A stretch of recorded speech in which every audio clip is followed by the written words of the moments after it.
You stand on the shore of the ocean watching the tide come in.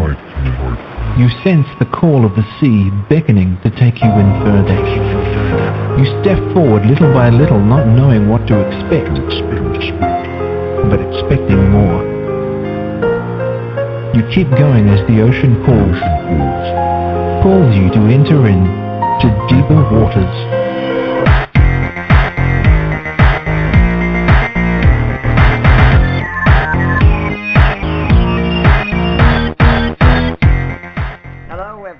Welcome to the Deeper Waters Podcast. I'm Nick Peters, your host, seeking to bring you the very best in Christian scholarship and apologetics. And today you got a fascinating show lined up for you. One of the top-notch New Testament scholars in the world, as far as I'm concerned, and a man who the word brevity does not exist in his vocabulary, I think also.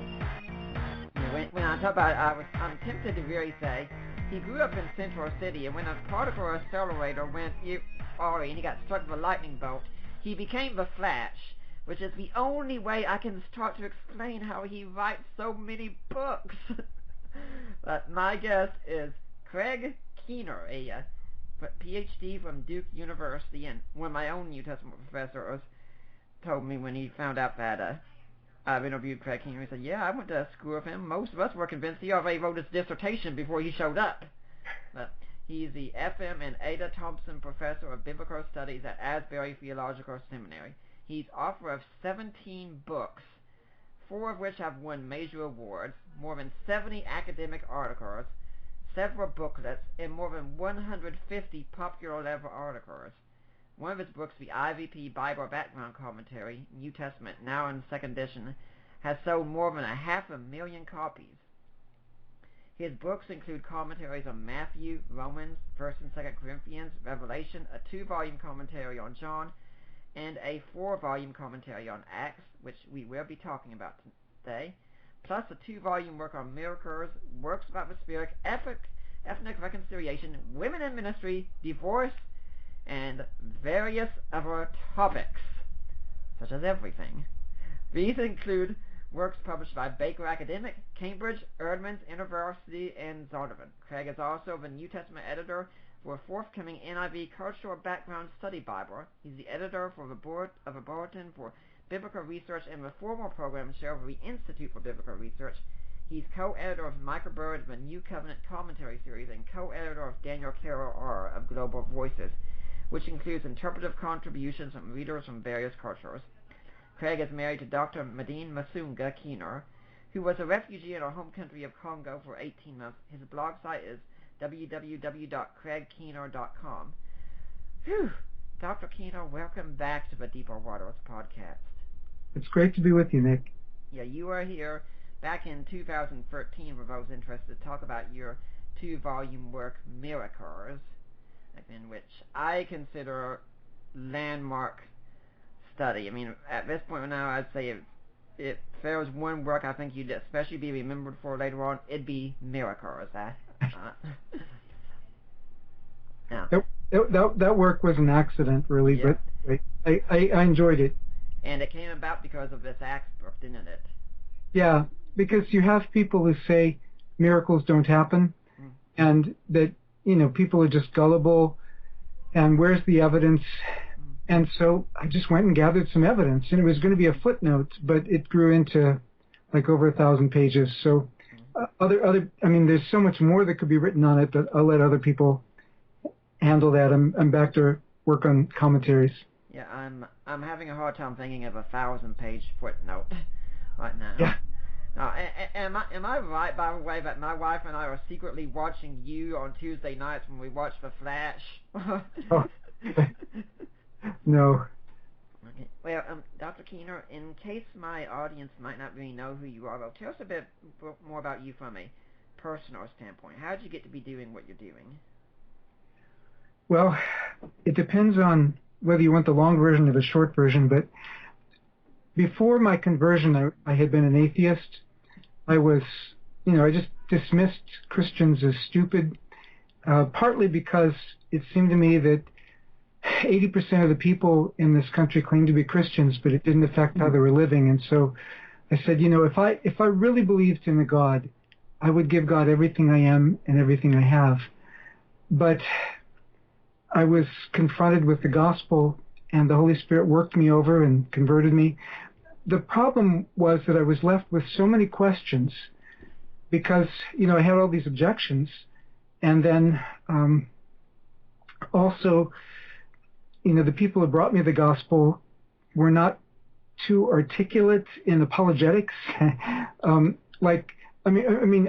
very grateful to them. I don't want to get this wrong, because if it hadn't been for them, I wouldn't have heard the gospel. But when they brought me the gospel, I asked them about dinosaur bones. They said the devil put them there. Mm-hmm. It wasn't good paleontology, and it wasn't good apologetics. But in any case, it left me with a lot of questions. And so in the years that followed, I started working on some of those things. I said, I need to be able to answer questions like this intelligently. And eventually, there was that, and there was also, when God called me to preach His Word, there was a craving to understand the Scriptures more deeply, more fully, to the point where eventually I was reading 40 chapters of the Bible a day. Wow. And I don't do that regularly now, but I did that at that point. But as I began to do that, I began to realize, wow, I just wanted to learn the Bible and go out and preach. But the more I read it, the more I realize that I need things that the biblical writers could assume that their audiences knew. I mean, obviously they knew the language that the writers were writing in. And also there was certain things they didn't have to say because they were just part of their shared background. Mm-hmm. So I started studying background and started collecting index cards, just, writing down notes as I went through ancient sources. Got about 100,000 index cards eventually before I converted to, taking my notes on computer instead, which, back when I started taking the index cards, believe it or not, we didn't have access to computers back then. But as I'm watching you, I see a room with a file cabinet. I think, okay, now I understand why you have a file cabinet. Yeah, no, those aren't for the index cards. The index cards are over at my school office, but yeah, the other stuff's in the file cabinets. Mm-hmm. So, but also, I had a passion for learning this material. I wanted to teach it. I saw this one professor of mine, Benny Yaker, who just was so, he just loved Scripture so much. He loved understanding Scripture so much. And he would teach his students with this passion. And, here these students were going to go out and become pastors and so on. And I realized, if God's called me to preach the Word, what better way could I do that than by teaching? And I really felt like God was leading me in this way. And eventually, there were a couple different things. One in terms of the teaching and another in terms of the apologetics. But in terms of the teaching angle, eventually I was doing a PhD at Duke, and I was really excited about what I was learning. And I wanted to write a background commentary that would just give you cultural background on every part of the New Testament, if somebody else hadn't done it first. I mean, if somebody else did it first, fine, it saves me the effort. Mm-hmm. But since nobody had done it, then, that was one of my passions at that time. The other reason that I went on to doctoral work, though, was because as I was sharing Christ with people on the streets, so that they wouldn't have the same misfortune that I had. I mean, until somebody shared Christ with me on the street, I had never heard the gospel. And so I wanted to make sure they had the opportunity to hear about Christ, but people would bring up all these weird objections that they heard on some television show or they heard from, a religion professor, and these were so misinformed. Mm-hmm. And I thought, if I become a scholar, then I can have a contrary voice to counter those things. Right. I didn't understand that, part of what makes the news is where you see something novel that nobody's ever said before. Mm-hmm. Sometimes there are reasons why people haven't said certain things before, and so. But in any case, it was partly also that passion for helping people understand why the message is true that led to my work. Mm-hmm. When you talk about people are having strange objections and such. That's only got worse in the day of the internet here, where Yes. you find Christ mythicism running rampant everywhere, as if that's the hottest item out there, or the where the New Testament, was created at the Council of Nicaea. All this stuff is out there. It's like, this is stuff that the scholars themselves are debating. No, they're not. No. Yeah. And yeah, people, I guess on the internet, if there's nobody to check them, if it's not peer reviewed like scholarship, people feel free to make up a lot of things, and then other people who find it convenient circulate those things thinking they're true. Yeah. Now, I also was thinking, when you talk about the first people who shared the gospel with you, and about how you were asking questions about dinosaur bones, it reminded me that when I read through Hugh Ross's book, A Matter of Days, you said something in endorsement, like, if this book had been around in my earlier days, I might not have never become an atheist. Yeah. Well, yeah, I don't know if I said become an atheist, because I didn't really start out as a theist per se, but yeah. It was something like that. Yeah. Your atheism would have been much shorter, let's say. Yes, yeah, that makes sense. Now, something else I would like to point out, and I think this is something important for our scholars or burgeoning scholars to learn and think about, especially those of us in the Christian field, is that we look at your resume here, and it is extremely, extremely impressive. I know Gary Habermas has said something along the lines of, he doesn't know how you can write as quickly as you do, and wishes he could do the same kind of thing, I think. But we see all this, and yet I remember when you joined Facebook not too long ago, one of the first things I saw was pictures of you and your family, and that was the first thing you wanted to share. And I was talking to Jeremiah Johnson this Thursday. He said, something I've always had to remember in ministry: family always comes first. Yes. Would you care to comment some on that? How do you do it with all the time that you spend writing and researching, and still making sure family is your first priority? First, on Facebook, when I originally went on Facebook, it was, I'd been holding out, and some old friends were trying to reach me on Facebook, and I found out about it, and I said, I'll go on Facebook so I can catch up with my old friends. And my wife and my son said, don't worry about it, it won't take that much time. But once I was on Facebook, anyway, I'll just say it's not just family photos now. But anyway, but that's what I originally went on Facebook for. In terms of making time, one of the things was I was actually single when I did a lot of the research. So my wife and I got married in 2002. So we have not had, and when we got married, what I wanted to do, like people spend 40 hours a week in the office or something and then come home. I wanted to still put in my work time, but keep that separate from my time with my family. Right. It was a little bit hard where we lived initially, because we lived in an apartment on campus at the seminary where I taught. So, work and family kind of blended together. The seminary students, their kids would play with my son, and we would, and he got to know basically the whole seminary community and so on. But now, we have a house, which was unexpected for me, but we actually can afford it in the area where we're living now, and so there's more of a separation there, and it actually has probably been better for my brain. Although the commute is a bit, I have to walk a bit further than just downstairs now. Well, I'd like to also let people know that normally, some of you might be wondering how I do things for the show, because I'm working on my master's right now. I'm doing all the reading for that, and then I do all the reading usually that comes in with a show. Normally, if I have a guest on here, I have read their book. Craig Keener's 4-volume commentary on Acts is an exception to this rule. Even Tim McGrew told me that he raised his eyebrows when he heard how big the book was, but then I really like the line that he said, but he told me that when he asked you how big, why it was so big, that you just smiled, and he said, Craig Keener had a face just like an angel, and he just said, God has just given us so much evidence. Yeah. Yeah. Now, let's see about the book of Acts. First off, do you come down on the side of Lucan authorship at this point? Yes. Okay. Why is that?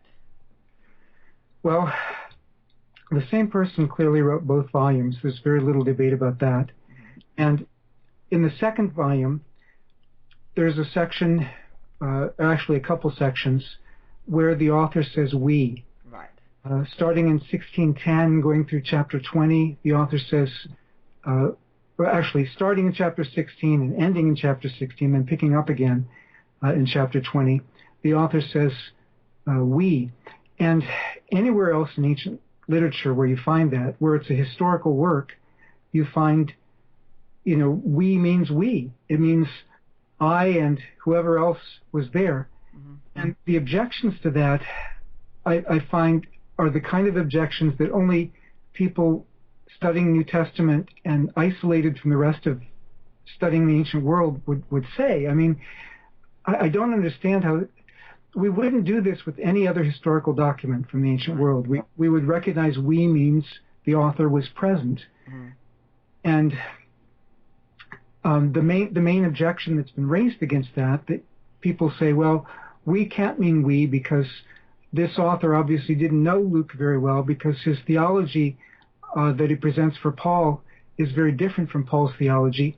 Well, obviously Luke and Paul have their own emphases. Nobody's saying that Paul wrote the book of Acts.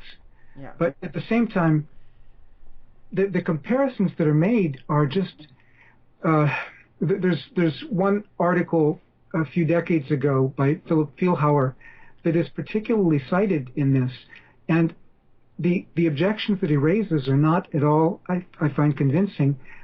One of his biggest arguments, probably his biggest argument, is that Luke's view of the law and Paul keeping the law for himself is very different from Paul's view of the law in his own letters. Mm-hmm. And yet that argument, which is still sometimes cited by Acts scholars, has long been discounted by Pauline scholars, since not everybody buys into the new perspective, but pretty much everybody today recognizes that Paul wasn't anti-Jewish and Paul wasn't anti-law, and that Paul himself may have kept some of this as customs or to identify with his people or for whatever reason. Mm-hmm. So, the objections are very weak, and also the we material is the most detailed material in the book of Acts. Mm-hmm. The entire final quarter of Acts is narrated. It's we material. It's narrated in much greater detail than any of the other sections, which makes sense, for eyewitness material. And some people say, well, this is just Luke quoting a source, but Luke says in the beginning of his gospel that he had lots of sources available. He doesn't leave we's or I's in any of the others. Why would he become an inept editor at this point, and at this point only? And then finally, if you look at who the we could have been, you look in Paul's letters, you see who was with him when he got to Rome, and who else could this have been? Somebody who's not named separately in the book of Acts, but could have been his traveling companion. To me, it looks like it comes down to about two people, Luke and Titus. And for whatever reason, Titus doesn't seem to be named in Luke in the book of Acts. But the early church preserved the tradition that it was Luke, the beloved physician from Colossians 4:14. And why would they make up a non-apostle? Right. Somebody is non-prominent in the New Testament elsewhere as Luke, and these are the last kind of things. I mean, if you look elsewhere in antiquity, authorship is the last kind of thing people would have forgotten. So I think the evidence very strongly, internally and externally, points to Luke, and I think it's a no-brainer. I understand. The scholars are divided on this point, but I think it's a no-brainer that it was clearly Paul's traveling companion, and a no-brainer that in all likelihood, very, very likely, 90% or something, I would say it's Luke. Tim McGrew has told me there's a book out, and I can't remember the author, but it was written probably over 100 so years ago about Acts 27, the account of the shipwreck. And Yes. he says that there was an account that was written by someone who says the person who wrote this account had to be someone who was present during the event, but at the same time is not familiar with terminology about boats and such. Yeah, that's James Smith, and everybody, well, pretty much everybody who treats Acts as historical follows his work.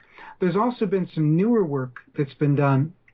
It wasn't specifically done on Acts, but some newer work on navigation and mercantile ships and so on in antiquity, done by nautical archaeologists. And I was able to draw on some of their work. Mark Wilson, who is works with archaeology in Turkey,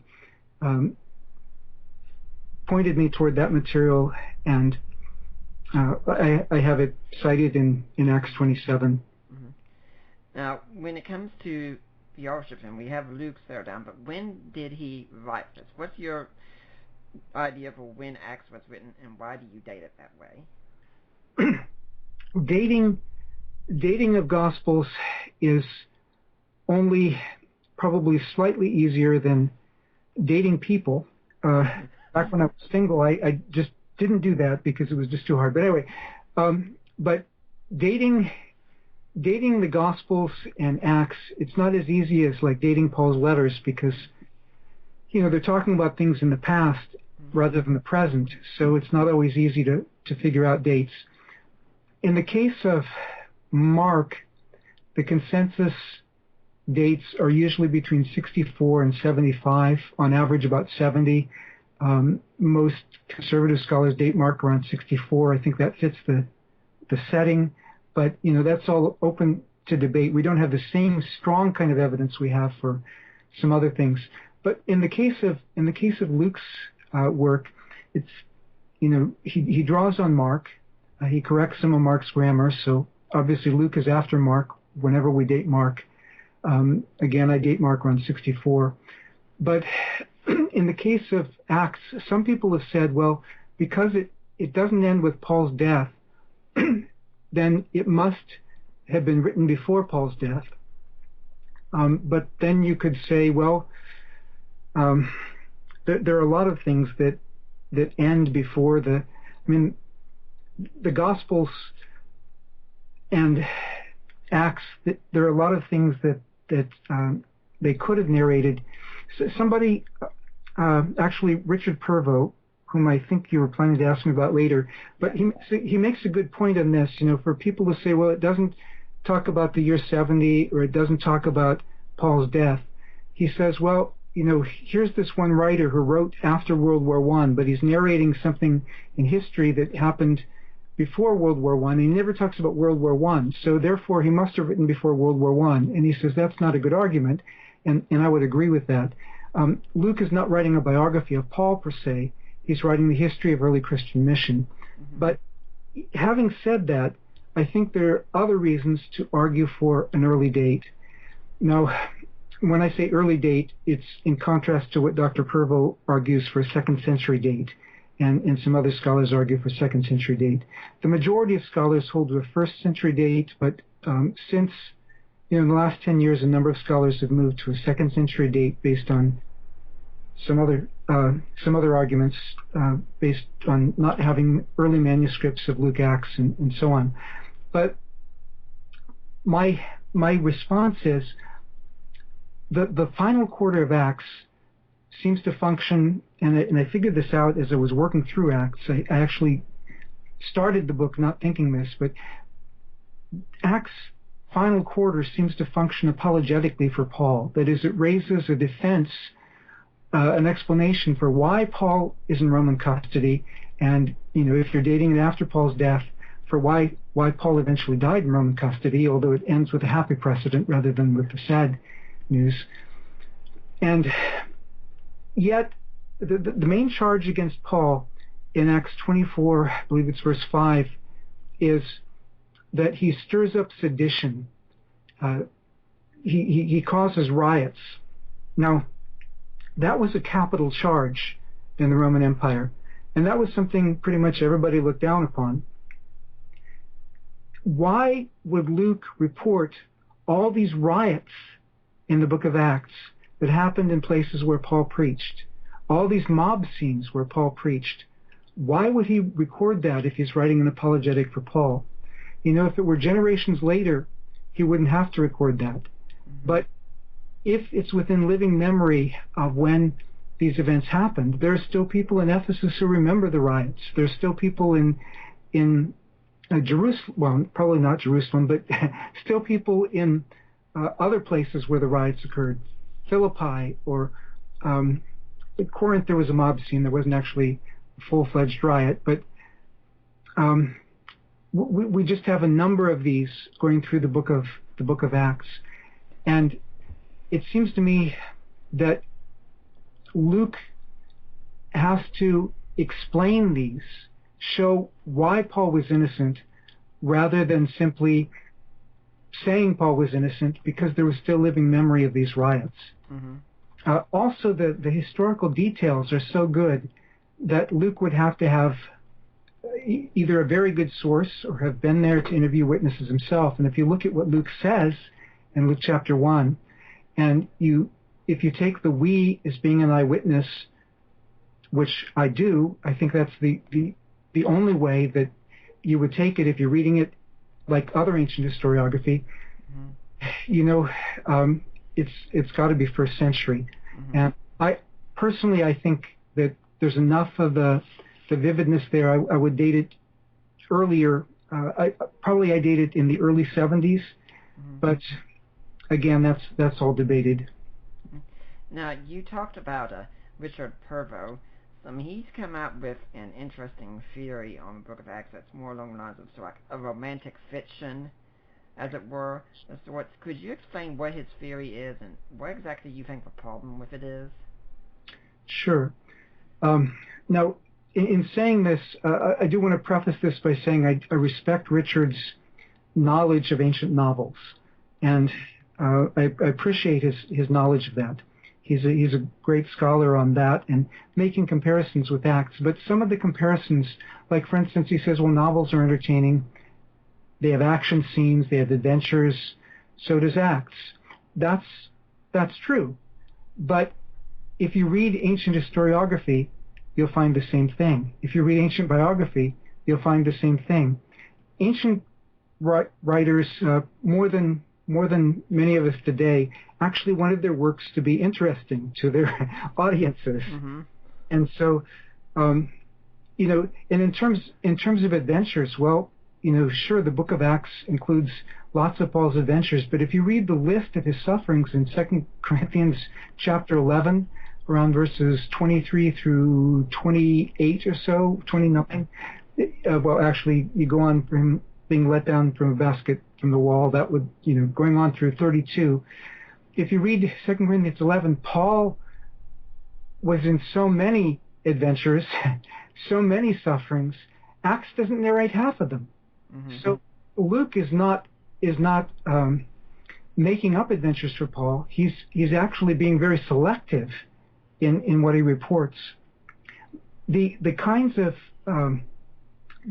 connections that Richard Purvo notes, we also have with historical literature. I mean, people often do that with the shipwreck at Malta and the storm at sea. They say, well, you have these in novels, but you have them in historical works too. You have them in eyewitness accounts from ancient letters.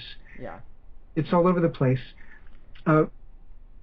Further, in terms of it being a romance, now he's clarified his position. Today he says, with the consensus of the majority of scholars who recognize that Acts is a historical monograph or historical work, it's not a novel. He says, I never said it was a novel. I just said it can be compared with novels because they're popular level works. So he's nuanced it some, but he still says there's a lot of fiction in it. Now, the comparison with novels, some other people have followed through on it more. Romance, most ancient novels were romances. whether heterosexual or homosexual romance. They were, Petronius did a man and a boy, but usually it was a man and a woman, or a young man, a young woman, and they have all these adventures, but the focus of it is romance. Mm-hmm. That feature seems notoriously lacking in the Book of Acts. Mm-hmm. Well, what Richard Purveau wanted to do was say it's like a historical romance, that is a fiction about a genuine historical person. The problem with that is that you don't have any examples in antiquity, so far as I can see. I mean, you have a few examples of historical romances. They're a small minority, but when you have any historical romances or any historical fiction in antiquity, it was never of characters from within living memory, mm-hmm. from the past century or so. I mean, even a second century date would be early second century date, which is when Richard Purveau would date it, is way too early for somebody to be writing a novel about Paul. Late second century, that's the heyday of novels, and it's also the heyday of apocryphal gospels, apocryphal acts, and so on. Like the Acts of Paul and Thecla. Yeah, like the Acts of Paul and Thecla. Another reason for not seeing it as a romance or historical fiction is that there are just too many correspondences with external history. Mm-hmm. When we do have historical fiction, the writers didn't go research things for those. I mean, they took common knowledge, but you don't have them going into the interior of Asia Minor to narrate stories about what happened in these towns, and you get so many of the details correct. Yeah, and we could say, for instance, that if you went to England today, you might be able to find some places talked about in the Harry Potter novels, but you're not going to go into great detail as to what you're going to find at King's Crossing. Yeah, and today historical novelists will do more work to try to make it, so you actually learn some history along the way. But ancient historical novelists, that was not their agenda. They didn't actually do research to get their information, quite in contrast to biographies and histories. So what genre would you place Acts in? Well, on this I can say I am with the majority opinion of scholars. And some of the other things that the wee narrator is actually a genuine eyewitness. That's also a majority opinion. But in terms of the genre of Acts, it's normally regarded as a work of history, mm-hmm. Historical monograph. Second leading view is biography, right. And either of those views mm-hmm. has more proponents than probably all the other views put together. Mm-hmm. The historical monograph is the leading view, mm-hmm. and there are really strong reasons for that. Not least all the information that we can check with historical records, and it actually, mm-hmm. It actually works. Yeah, when Colin Hemer wrote a book several years ago about the Book of Acts in its Hellenistic setting, he went through and he had a fine-tooth comb. He found all these tiny, minute things that Luke seemed to get incredibly accurate. Did you find that when you were doing this? Yes. Yeah, I think Colin Hemer has over 100 pages of that kind of material. Now, on this, I was probably more concise because I wasn't writing my whole book on that. But yeah, I have a couple chapters on that in the introduction to the commentary. Also, some of these are things that he mentioned. Some of these are other things that I found just as I was working through the Book of Acts. But you have things like Felix, the Roman governor under whom Paul was first tried in Judea. The Roman governor had 3 different wives at different points. The wife that he had at this point was Drusilla, the daughter of King Agrippa I. Acts gets that right. I mean, Acts could have mixed up his wife. Acts could have not known of his wife, but gets it just right in just the right time. and his successor was Festus. Acts gets that right, and Festus acts in character, the same way we see him acting in Josephus. Agrippa the First acts the same way we see him acting in Josephus. Agrippa the Second and his sister Bernice act the same way we find them acting in Josephus. Now, some people say, well, Luke must be dependent on Josephus, but actually, if Josephus is narrating genuine historical information, there's no reason that Luke has to depend on Josephus, whom I believe wrote after Luke, and his work wouldn't have been widely available to everybody just as soon as he wrote it anyway. If there actually was a Felix, if there actually was a Festus, and so on, then it makes sense that Luke could have access to that information by being there, just like Josephus could. But they corroborate each other on these points. When you talk about him getting these kind of details right, there are some people who look at what he says about Theudas and Judas the Galilean in Acts 5 and say, yeah, but Luke got these dates wrong, didn't he? Well, we say he got them wrong based on a comparison with Josephus. And Josephus actually, usually he got things right, but Josephus made a lot of mistakes. And he's actually accused of a lot more mistakes than Luke is, partly because Josephus is a lot longer. So, in that case, it's Josephus's word against Luke's. Now, in most cases, I think we can make a strong argument that Luke is correct. In this case, I think what you would end up with, keep in mind that this is one of the speeches in Acts, and the way ancient historiography was written, ancient historiography had to be correct on events, had to be correct on, like, if you said something happened, it had to have happened. If you had a speech, as much as possible, although Josephus sometimes doesn't do this, but usually, normally, what ancient historians would do, they would try to write the speech as convincingly as what the person would have said as best as they knew. If they had actual material, they'd use the material. Otherwise, they'd write up the speech for the person. It's a different way of writing history than the way we write it today, because today we'd say, well, they might have said this, they might have said that, we might give levels of probability, whereas back then they take the most probable reconstruction, and that's what they do. So if as many scholars think, Luke gets it wrong there, keep in mind that it's in a speech, it's behind closed doors, the apostles aren't there to hear it, and so it's the one kind of place where you would expect a historian to take the liberty that was actually available to ancient historians with regard to that. Now, if you don't believe that Luke got it wrong, it was Gamaliel's speech, and Paul was a disciple of Gamaliel, so Paul would have understood, he would have known the kind of things that Gamaliel said. So, personally, I think that what Gamaliel probably did, he probably talked about revolutionaries, compared Jesus to revolutionaries, and then what Luke has available to him is just this comparison with revolutionaries. So he picks the best known revolutionaries to mention, and that was well within the genre of ancient historiography. So if we're judging Acts by the standard of modern historiography, we might say, oh, you're not allowed to do that.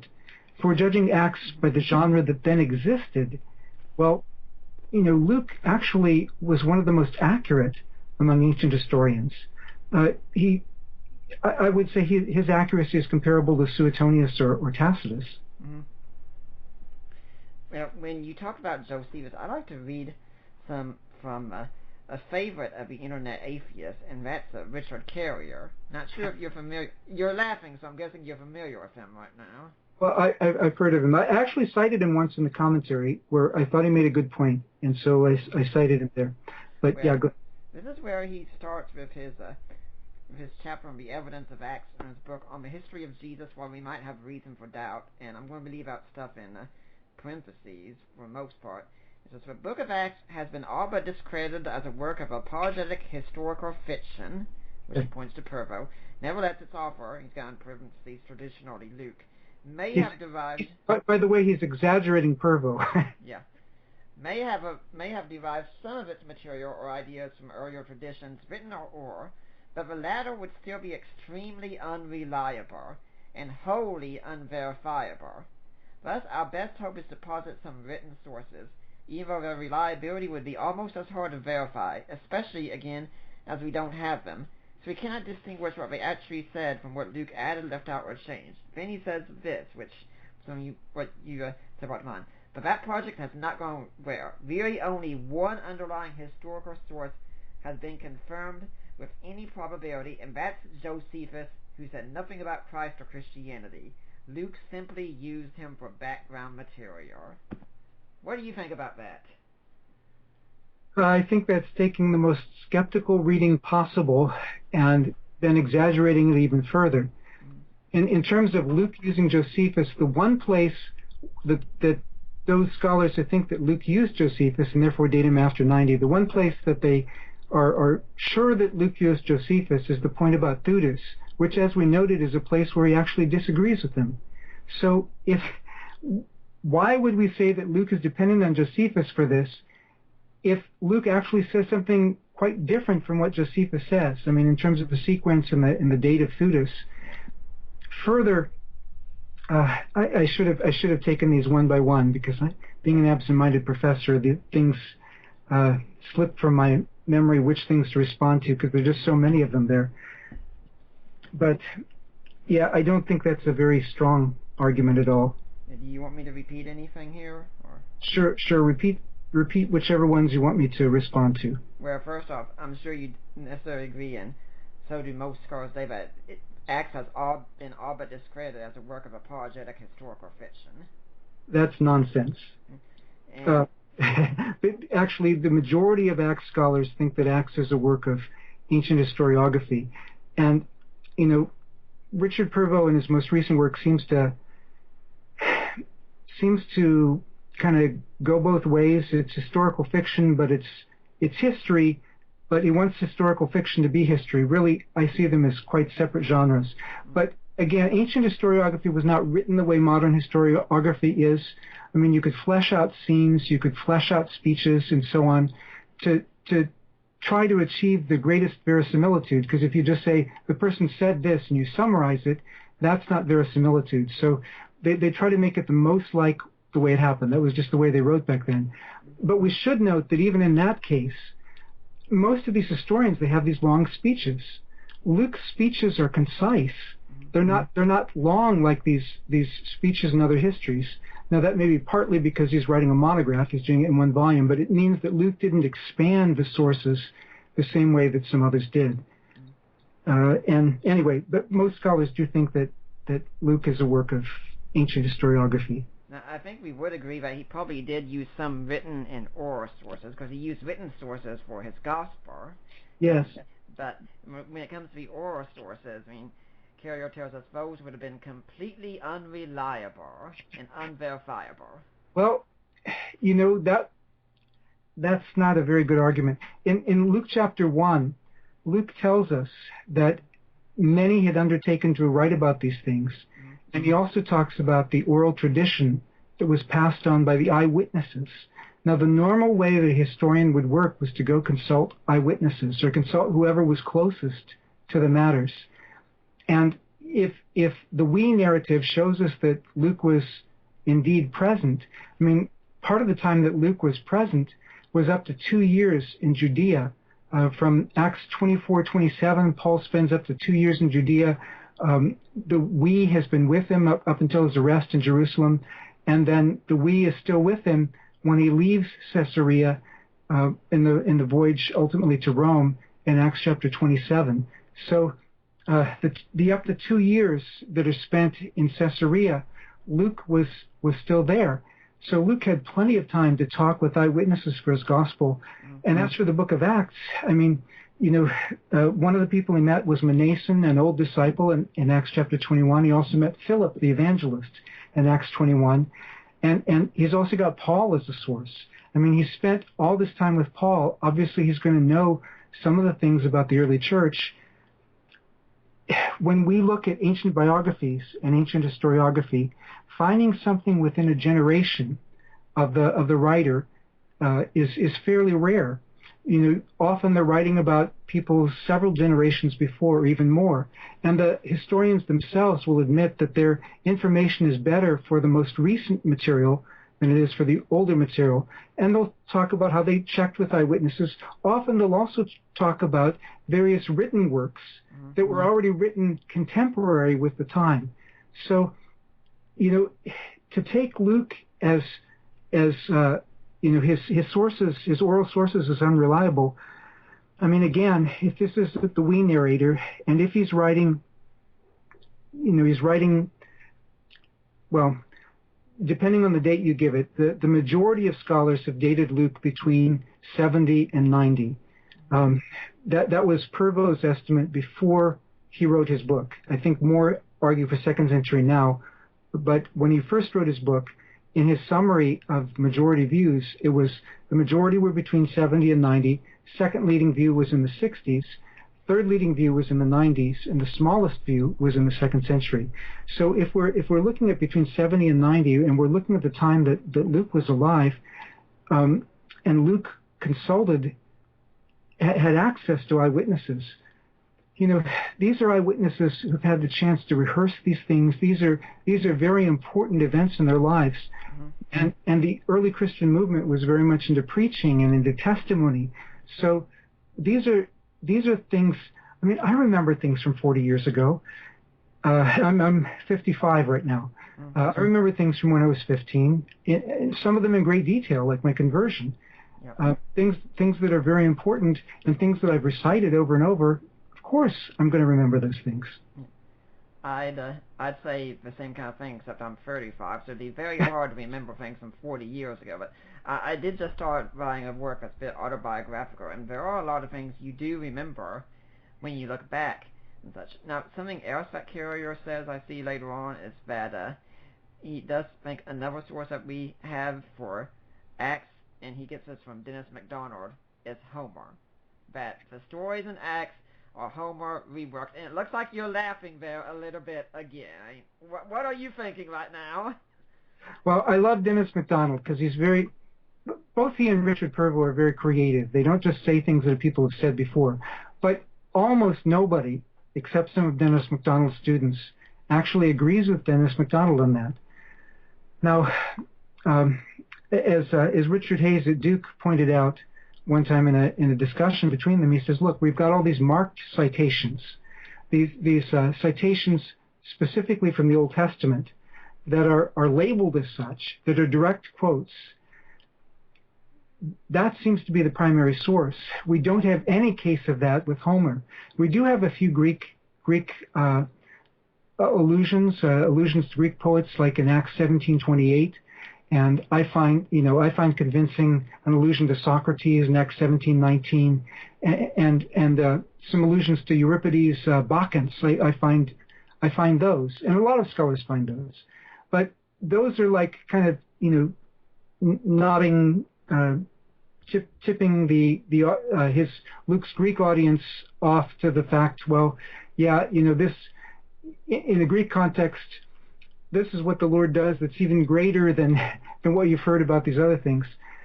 But some of the things, and I use Homer, I use the whole range of ancient sources. I use the novels. I use them for literary comparisons. I use them for background of understanding customs and so on. But I think when you get the whole range of ancient literature, it's not these particular allusions to Homer that Dennis MacDonald finds, most scholars don't find convincing. And again, that's not to denigrate him. It's just to say most scholars don't find that convincing. And I am among them. And, I've read Homer. I read Homer before my conversion. I loved Homer when I was a kid. But, yeah.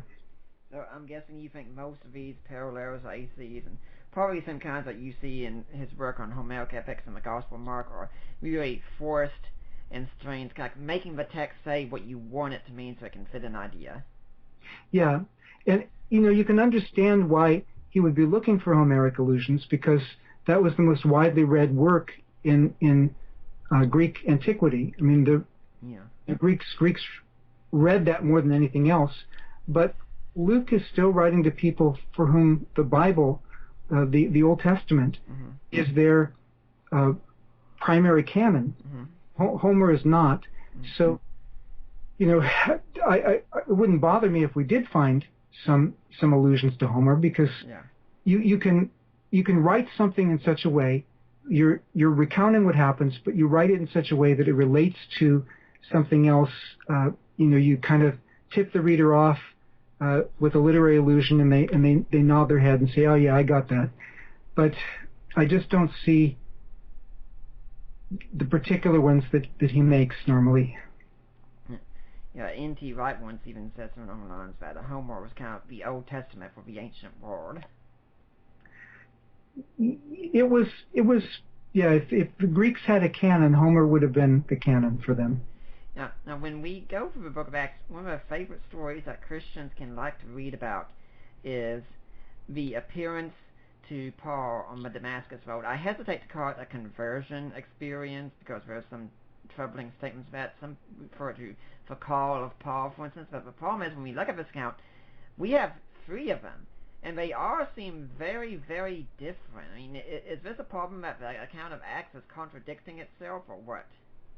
No, well, let me approach it from 2 angles. Remind me that the second angle to approach it from is to talk about the genre of ancient historiography again.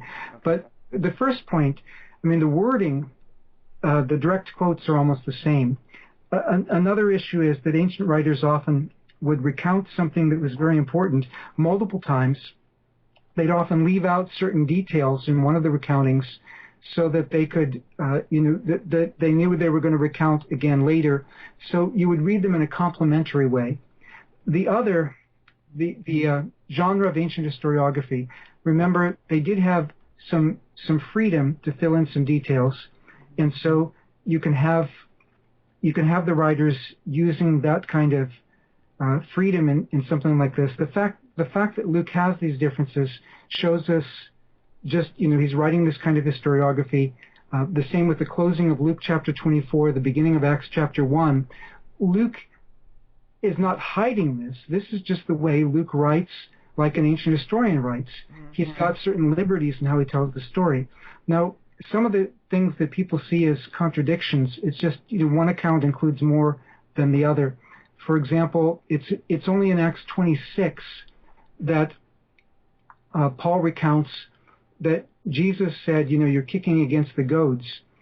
And it's very interesting because it's probably an allusion back to Euripides' Bacchus, which also seems to be alluded to when Paul's teacher, Gamaliel, says it's hard for you to kick against, says we don't want to be found fighting against God. And that they're probably an allusion to the same passage. And so literate Greek hearers of the story, they wouldn't actually have to have even read Euripides, but they've heard the story, or they've heard other allusions to that story, even in Jewish sources. So, they could catch that. Now, Paul recounts that when he's talking in front of Festus, Agrippa, and Berenice, all of whom would have been very literate in Greek literature. And certainly Agrippa and Berenice were very literate in Greek literature. They would have caught the allusion right away. So, I mean, Luke knows what he's doing. He's not just accidentally putting these things in there, but this is deliberate and a good way of writing historiography. He actually does it a whole lot less than most ancient historians did, because historians and other kinds of ancient writers, even in their letters, often they would quote classical Greek literature a lot, sometimes classical Roman literature a lot, to show how smart they were. And that's not Luke's agenda. Well, let's talk about one other area that people often say is contradictory. In Acts 9, it says, the men traveling with Saul stood there speechless. They heard the sound, but did not see anyone. And when you get to Acts 22, it says, my companions saw the light, but they did not understand the voice of whom was speaking to me. And then when it shows up in Acts 26, 6, I'm having a hard time finding it right now, but I think it's something different even there. The idea is, what happened with Luke, with Paul and his companions? Did they see? Did they hear? What's going on? What scholars have long been doing with that is saying, well, the Greek form of the wording with the dative and so on, in one passage it refers to hearing a sound, and the other it refers to hearing with comprehension. Mm-hmm. Now, I'm not persuaded that the Greek has to mean that, but certainly the semantic range of akouo, of hearing in Greek, does allow for that. It does allow for one to mean the one and the other to mean the other. And if readers read it in a complementary way, they would put it together. Now, if someone still says, well, this can't be reconciled, that's fine too, because within the genre of ancient historiography, which is again how we have to describe Luke, we can't evaluate what he's doing based on a genre that didn't yet exist. Mm-hmm. In ancient historiography, those kinds of details, people would consider that nitpicking. I mean, the only time somebody would jump on you for that kind of slight variation was if they were deliberately out to get you. Historians did stuff like that all the time. Mm-hmm. So, what do you think Paul exactly saw on his conversion experience, or his car experience? Because in 1 Corinthians 9, he refers to it as a heavenly vision. Was this something subjective to you, or do you think he really saw something there that anyone else could have seen? The word that's translated vision, like in 1 Corinthians 15, is not really limited to subjective visions. Mm-hmm. As far as selective revelation, we have that sometimes in the Old Testament. Mm-hmm. Like Daniel and his friends, they get part, but they're terrified, but Daniel's the only one who gets the full revelation. In Acts chapter 9, you have some selective revelation. Obviously everybody there, something happens, mm-hmm. but Paul's the one who gets the fullness of it. You have the same thing in Acts chapter 10 with selective revelation to Cornelius and to Peter, and then bringing them together, as you have in Acts chapter 9, where you have Paul and Ananias both getting complementary visions and bringing it together, so that Luke is reinforcing it by showing independent experiences that are mutually supportive. At the same time, in Acts chapter 9, the language that Luke uses, it's language that he often uses for an angelic or other kind of revelation. The light flashing around him is very similar to what you have in Luke chapter 2 with Jesus' birth and the revelation of the angels to the shepherds, and then they see the whole sky full of heavenly hosts. So it was something where God could reveal to one person there, or God could choose to reveal it to everybody there. Mm-hmm. Do you think that Paul really did see Jesus bodily, though? Or? Well, that's the impression we get from Paul's own writing. Mm-hmm. In 1 Corinthians 15, he doesn't talk about that. In 2 Corinthians chapter 12, Paul talks about visions and revelations, mm-hmm. and he doesn't even know with himself whether some of those were in the body or out of the body, mm-hmm. for himself. But in 1 Corinthians 15, he's talking about resurrection appearances of the risen Lord. And he's very particular in 1 Corinthians 15 in terms of speaking of the resurrection as the resurrection of soma, of body. Right. So it's a different kind of body. It's a body fitted for the life of the Spirit rather than for our present kind of life, but it's certainly bodily.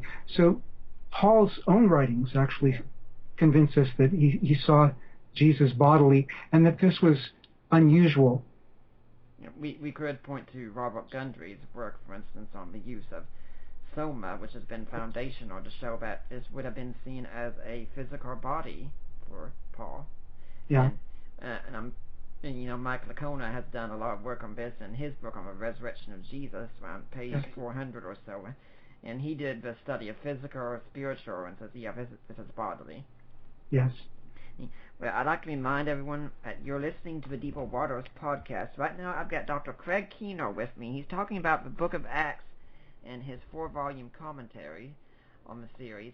But if you're listening next week here, we're going to have with me. I'm actually going to have 2 guests that are going to be on the show. We're going to be talking about a book on the Book of Job.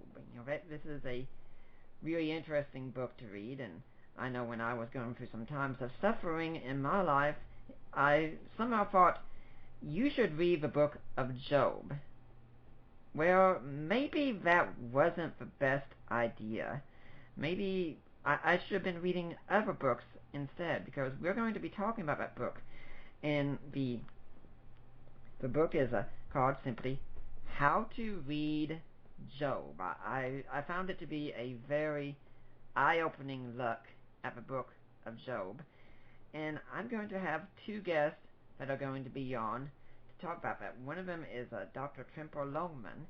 He is one who has never been on the show before, so it's going to be very good to have him. In fact, I just got done reading a book of his that he wrote with Dan Allender, but I picked up at ETS. We broke God Loves Sex. Maybe we can get him and Dan Allender to come on sometime and talk about that book as well. But the other guest, he's going to be one of our favorites that we've had on here, at least from my perspective, and he's one that has been on twice before, talking about 2 of his books on the Lost World. And so that second guest is going to be someone I think Craig Keener is very familiar with, and that's John Walton will be there. So it's going to be Tremper Longman and John Walton, and I see Craig Keener giving me a big thumbs up here, talking about how to read Job. You really like John Walton a lot, don't you? Yeah, well, John and I actually are partner editors, so to speak, Right. of the forthcoming NIV Cultural Background Study Bible. It should be out sometime in 2016. John did the Old Testament, and I did the New Testament. Yeah, this is definitely a Bible that is going to be going on my wish list here. So next Saturday we are going to have John Walton and Tremper Longman coming on talking about their book, How to Read Job. But now let's get back to the Book of Acts with Craig Keener. Now, Dr. Keener, what about the idea some people have that what Paul went through on his car experience, that could have been something like, say, an epileptic seizure. Paul probably had epilepsy, and so he seizured and started having all these visions and such. Do you have any thoughts on that? And it looks like you're laughing again. So. Yeah. In terms of having visions because of brain, something in your nervous system, probably most of your hearers have heard about Harriet Tubman. Harriet Tubman, I think, was hit by a brick or something like that when she was younger, when she was a slave. When she escaped, sometimes she would go into trances. She'd have these visions, but often the Lord would speak to her during these visions about which way to go, and because of that, she would often avoid running into people who were out hunting for the escaped slaves and so on. She led 300 slaves on various missions to their freedom from the South, and later she led Union troops on reconnaissance missions. She never lost a single person.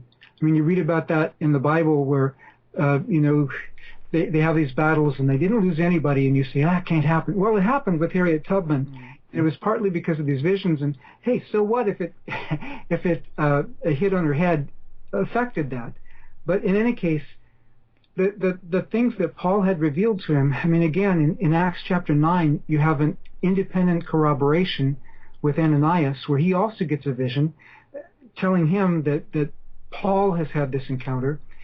That what I'm saying is that even if you did try to explain it with recourse to some naturalistic solution, it's not going to work purely on naturalistic grounds, because we just have too many other corroborations. What do you think about the change of Saul's name to Paul? Some people think this is like a sort of conversion account, as it were, with Abram being changed to Abraham and things of that sort. That's probably not really what's going on there, is it?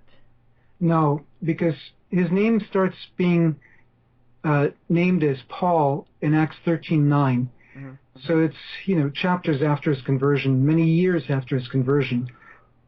Paul, as a Roman citizen, he would have the trianomina, the three Roman names, as part of his name. Right. But a Jewish person also would often have a local Jewish name to go along with it. And often it would be a name that kind of sounded like or meant something similar to the other one. In this case, sounded like Paulus versus Shaul. And so it makes sense. We know from Paul's own writings that his name, that he was from the tribe of Benjamin. So it makes sense that he'd be named after a famous Benjamite king in the book of Acts, which doesn't even mention that he was a Benjamite. And also, when he was in Jerusalem, going by his Roman name probably wouldn't have been as much to his advantage as it was when he got out into more Romanized areas. Once Paul gets to Cyprus and the governor of Cyprus, and here this guy's name is Sergius Paulus, which is a family name that's attested for people of that class, actually in the place where Paul went to next.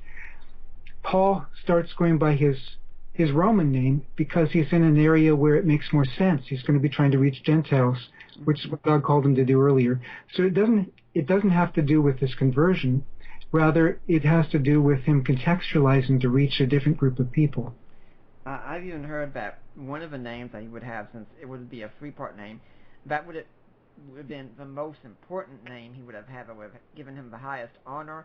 And we don't even know what that name is because he never used it. He uses one that would probably give him the lowest honor. Is that right? Well, normally, most often people will go by their cognomen, and Paulus would be his cognomen.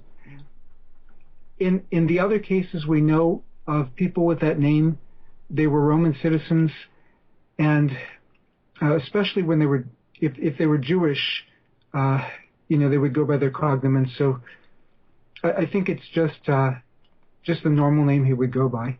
Mm-hmm. Now, why is it that you think that we don't see any mention of the epistles of Paul in the book of Acts? And why wouldn't Luke ever sit down and say, hey, you know what, Paul's writing all these awesome letters the whole time too? I think that Luke, because he has the living tradition of, talking with eyewitnesses, of traveling with Paul himself, why cite the letters? I think he probably knew about the letter to Philippi, for example, since, I think Luke had spent time in Philippi, and Luke is with Paul when he writes Colossians. I believe he wrote Colossians, and so on. So I think that Luke knew of some of Paul's letters, but that to Luke was not the most important aspect of Paul's ministry. What he said in person was greater than the letters. Today, because what we have left of Paul is the letters, that's what we gravitate towards. But Luke didn't have the same limitation that we do. Now let's talk some about the things that we think are of great apologetic significance in the book of Acts. One that comes to mind immediately is one of the most certain facts I think we have that we use it to chronologize the book of Acts, and that's the appearance before Gallio. Yeah. Yes. Can you tell us some about that and why it's so important? Sure. Gallio was the brother of the famous philosopher Seneca, son of Seneca the orator, and Gallio. There's some debate, but there's an inscription. There's some debate about the exact year that he would have been there, but either 51 or 52. And Gallio didn't serve out his full term because he fell sick in Corinth and left part of the way through his term. So it narrows it down to like a 1 or 2 year period that corresponds when Paul was there before Gallio. That would be around 51, 52, somewhere around there. So it lets us know when Paul was in Corinth. It also lets us know that Luke isn't making up officials' names, which he wouldn't dare do in any case, writing, at a time when people might remember or might be checking. Mm-hmm. Now, what are some of the other findings that you've come across? You mentioned one about Felix. What are some of the other things you've come across in your studies of the Book of Acts that said, it's really incredible how Luke got this so right?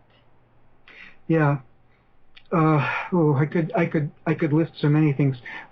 Some of the things are incidental details. Mm-hmm. For example, in Greek, when you speak of a god, you could call the god ha theos, the god, masculine. Mm-hmm. If it's goddess, it would be he thea, the goddess. But in the case of Artemis, Ephesus, there are a few times in Acts chapter 19 where she is called he theos, that is the masculine form of God with the feminine definite article. Now, that may look like a mistake, but actually we know from inscriptions in Ephesus that was in fact how she was often called locally in Ephesus. Also, when the official intervenes, you have different titles of different officials in different cities. You have politarchs in Thessalonica. Well, that was correct. The strategoi in Philippi. That's correct there. The first man on the island in Malta. Yeah, and also in Acts 19, the person who intervenes on Paul's behalf is the grammatus, which means a scribe. In villages they would have a comogrammatus, a village scribe. This was just somebody who helped illiterate people, compose legal documents and so on. Mm-hmm. So it doesn't sound like a very high profession, but in the case of Ephesus, it meant the city clerk. It was the highest office in the entire city. Mm-hmm. So we have things like that. Things like that could be multiplied, and even some of the internal evidence, like in the case of Acts chapter 20, from one verse to another. Now, Acts 20 uses language that is very similar to what Paul wrote to his churches, mm-hmm. which makes sense because this is one of Paul's only speeches to a Christian audience in the book of Acts. Mm-hmm. But again, historians, they just did their best to get the wording, but they didn't really have verbatim transcripts of what people said. But in this case, you even have phrases that we know that Paul used in his letters, and that makes good sense. Steve Walton is even, just comparing 1 Thessalonians, Paul's probably earliest letter, or some people would say second earliest letter. You have all these correspondences.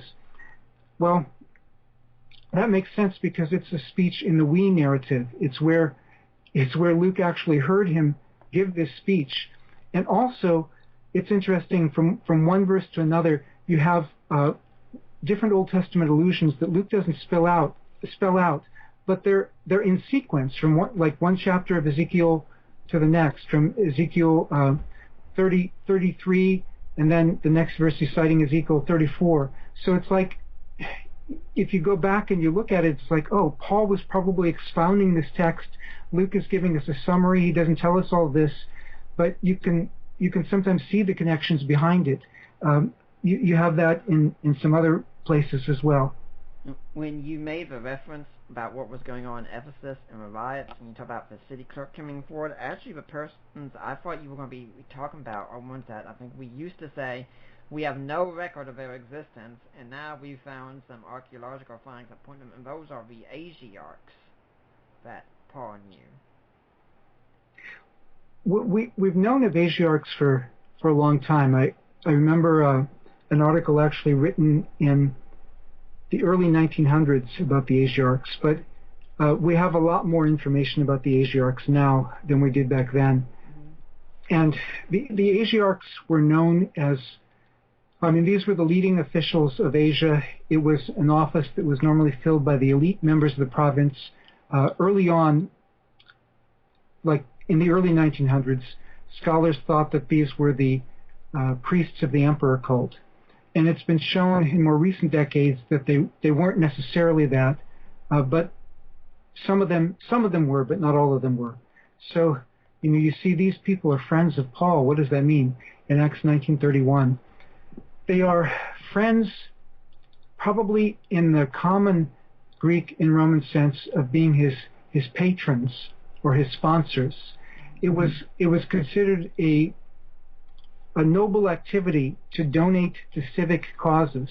And one of those causes that you could get honor for donating to was to sponsor some popular lecturer, popular teacher. Like today we speak of patrons of the arts. Well, they may have been Paul's patrons in that sense. But you can also see why when there's a riot that's associated at all with Paul, they're telling him, no, don't go in there. We don't want you to speak. Just stay out of it. Let us handle it.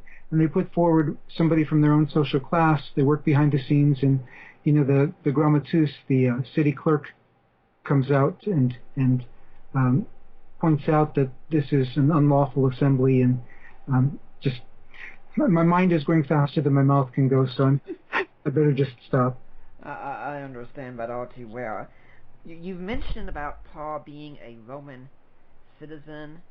Yes. First off, there is some skepticism as to Paul being a Roman citizen, because some people say, well, geez, don't you think he would have mentioned that some in his letters, and that it was very hard to become a citizen, and especially how he says, I was born a citizen. Do you think there is a good basis for this skepticism, or what? Not really. I mean, some of the arguments are stronger than others. One of the strongest argument is that Paul says he was beaten with rods, and that Roman citizens were not allowed to be beaten with rods. But we do know that Roman citizens sometimes were beaten with rods, sometimes were executed. It depends on the location. So Paul, as a Roman citizen, could have been beaten with rods. Luke himself would have known very well that Roman citizens weren't supposed to be beaten with rods, and yet he specifically mentions Paul being beaten with rods in the same scene, or what? Maybe not the same scene, the same location, Philippi, where this happens. In terms of him being a Roman citizen, he doesn't go around the book of Acts boasting that he's a Roman citizen either. For one thing, he doesn't need to. His name Paul pretty much gives it away. I mean, most people named Paul were Roman citizens. You wouldn't normally have somebody in Jerusalem naming their child, or somebody in Tarsus even, who's in the Jewish community there, naming their child Paul if they weren't a Roman citizen, because it didn't serve your interests within the Jewish community to have a name like that. Also, we do know of a lot of Roman citizens. Some people have said, Stegeman said, you can't have a Roman citizen who's also a citizen of Tarsus, or especially you can't have a Roman citizen who's a Jewish Roman citizen. Well, that's not true, because Philo, in his Embassy to Gaius, specifically tells us that in Rome there was a whole part of the Jewish community that were Roman citizens. We know them from other sources. We know from Josephus that even in Jerusalem there were a few Judean nobles who were not only Roman citizens, but they were members of the knights class of Roman citizens. Paul is just a regular Roman citizen. If Luke were trying to make up something to give Paul status, he could have gone a lot farther than that. But we also know how many of these people became Roman citizens. They inherited it from previous generations, but they inherited it because in the first century BC, Pompey, not the city, but the Roman general Pompey, right, enslaved many Judeans. Once they got to Rome, other Jews bought their freedom. Well, freed slaves of Roman citizens normally became Roman citizens themselves. And so it makes sense. Luke doesn't specify this as the basis for Paul's ancestry, but again, Paul or Saul first appears in connection with this Hellenistic synagogue of the Libertines. In Acts chapter 6 and verse 9, the persecution of Stephen is initiated by the synagogue of the Libertines, which probably suggests, well, actually the name does suggest, it's from Latin libertini. These were freed slaves of Roman citizens. So it makes sense that would be Paul's background. His name fits it. The kind of people he was able to reach fits it, that he was of a sufficient class in Jerusalem to be able to study with somebody like Gamaliel, and that he had this diaspora background, where he was high status in the diaspora. All this also fits. When you look at his letters, his argumentation there is brilliant, and it's not the argumentation of somebody who didn't have access to education, but the argumentation of somebody who did have social standing. In his letters, he's not boasting about his natural benefits.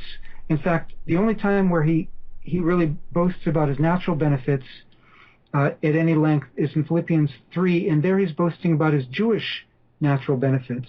Circumcised the 8th day, a Pharisee, and so on. The same people who would question whether Paul was a Roman citizen because they say, well, Luke is trying to emphasize his high status, could have said that Paul was saying that about, that Luke says that Paul's a Pharisee to emphasize his high status, because within Judean culture that would be high status as well. However, Paul does corroborate that incidentally in his writings. Paul normally boasts in his weaknesses. That's his focus for boasting. Anyway,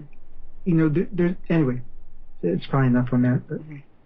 Well, I'd like to remind everyone that this is the Deeper Waters podcast, as I said earlier, and everything we do it through the support of listeners like you, and we could really use that support greatly. And right now, as I'm speaking, the website happens to be down. We're working on that. We're working on getting it back up. But if you can, I'd encourage you to go to our website at deeperwaters.ddns.net, and there's a link there. You can see help support the work of Deeper Waters Christian Ministries. Now you click the link, you go there.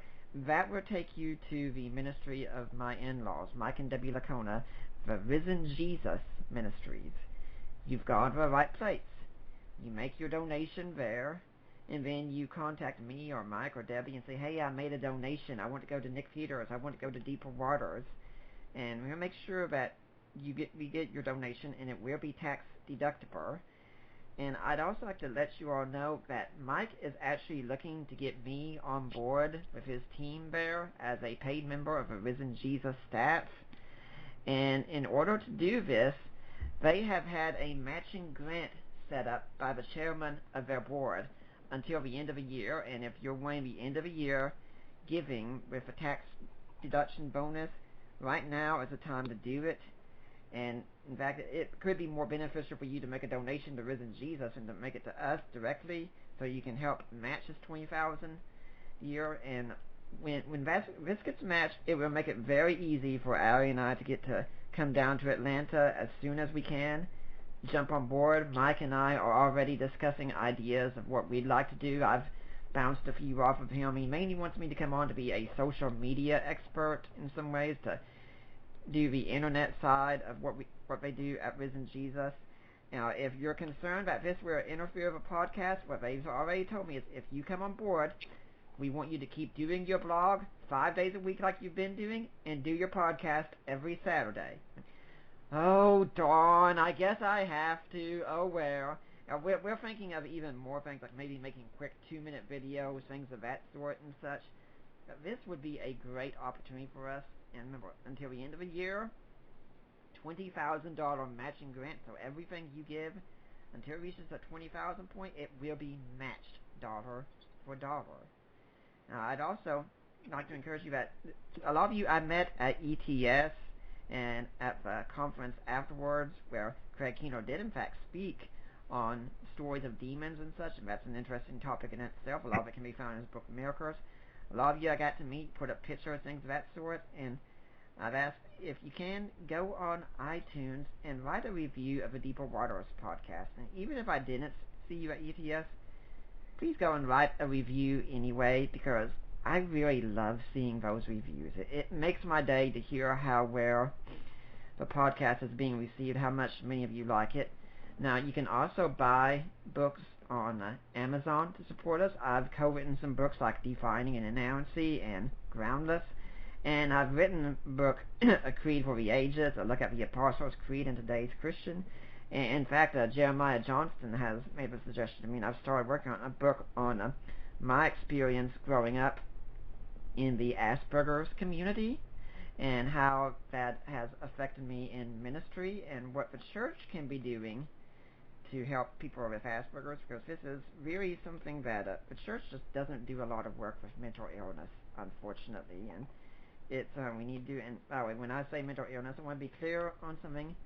I do have a condition, but I tell people regularly, I do not suffer with my condition. Suffering is a choice. I live with it, and I, in fact, in many ways, enjoy it. I mean, hey, it got me to meet my wife, so there is something really, really good about that. And then, whenever way you can support us, guys, Christmas is coming up now. You know, maybe you'll be like me, and you might want to pop the question around Christmas time. That's exactly what I did. Christmas Eve in 2009, I popped the question. And you know, engagement rings, they're pretty pricey to buy sometimes, but hey, they are worth it. And if you want to, go to the link, support us via purchasing jewelry, click it, and the access code is LOVE. Then let me or Lena Clester know about the purchase you made, such as an engagement ring or anything else special you want to give the lady in your life for Christmas. Now, if you purchase that, 25% of what you purchase goes straight to Deeper Waters. Now, guys, I really think this sounds like a good deal. You get to get something very special for your lady and make her very happy, and at the same time you support a ministry. It's hard to beat that. Now, Dr. Kino, do you have any organization or charity you'd like to see people support?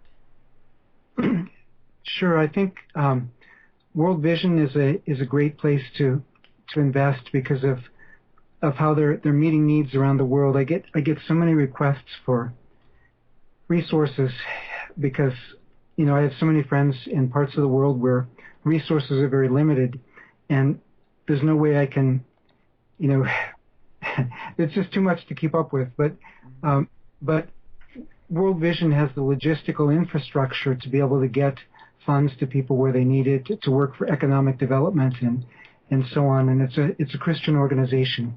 I know when my wife was a refugee, and we'll talk more about this in our book, Impossible Love, coming up in a few months.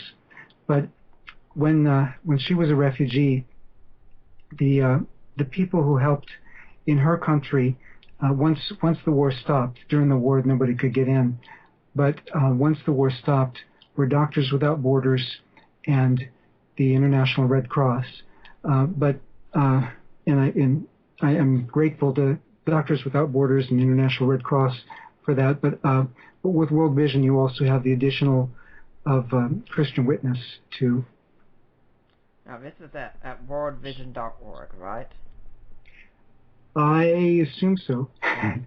Now, I was going to ask you later on about what's going to be up next after this Acts commentary, but it looks like you've already told us what's coming up next. Could you tell us a little bit about this writing project you two are working on together?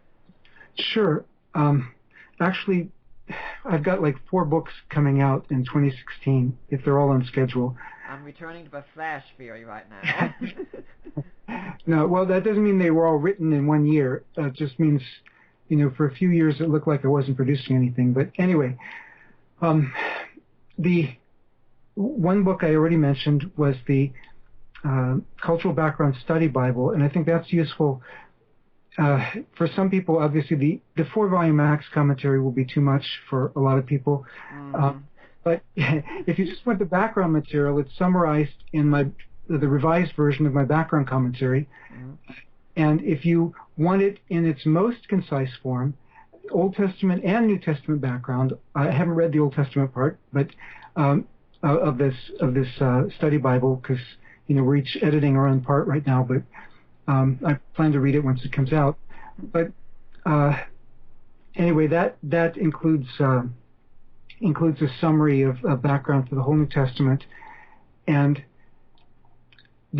probably the second one to come out will be Impossible Love, which recounts my wife's experience as a war refugee, how we got together, and has some really cool endorsements to it.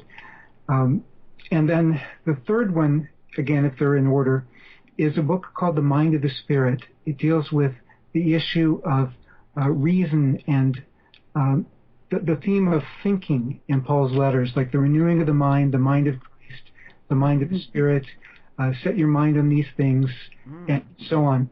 And then the fourth book, which I wasn't expecting to come out next year, but this publisher, it sounds like they're going to work on it quickly, is Spirit Hermeneutics, which talks about how we bring together, my work in the past, my scholarly work has been just dealing with the ancient meaning of the text.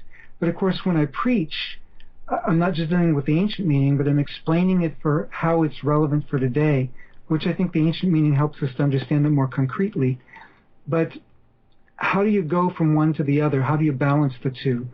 And I tried to look at how Paul and Jesus and others interpreted the scriptures that they had, and also what the scripture itself teaches us about how to interpret, and tried to engage some of the discussions about hermeneutics today, just to show how we need both. We need to understand the ancient context, but we also need the Spirit guiding us in speaking God's heart to our generation today. I hope we'd be happy to have you come on the show and talk about any one of those books if you wanted to. Thank you. Yeah, that'd be great. Now let's get back to the book of Acts. We were talking about the claim about Paul being a Roman citizen. Now some people are listening and think, okay, what difference does this make? And this could be something we don't really understand, because I grew up here in America, and I've been an American citizen all my life, and most people I meet are probably American citizens, and they might not see what the big deal is. What would be the big deal about being a Roman citizen? Well, in some places, like I said, people didn't take it into account if they didn't think they would be called into account for not taking it into account later on. But in places like Philippi was a Roman colony, and they very much valued their ties with Rome, and word got back and forth because they were the eastern end of the Via Egnatia, and so there would be travelers going back and forth from there to the western end. Then people could take a ship across the Adriatic to Italy. People were traveling back and forth between Rome and Philippi a lot, and same with Corinth and Rome. So Paul, when Paul is beaten there, he may not even know that his rights as a Roman citizen will be taken seriously. Maybe it's the jailer who informed him. Luke doesn't go into those details.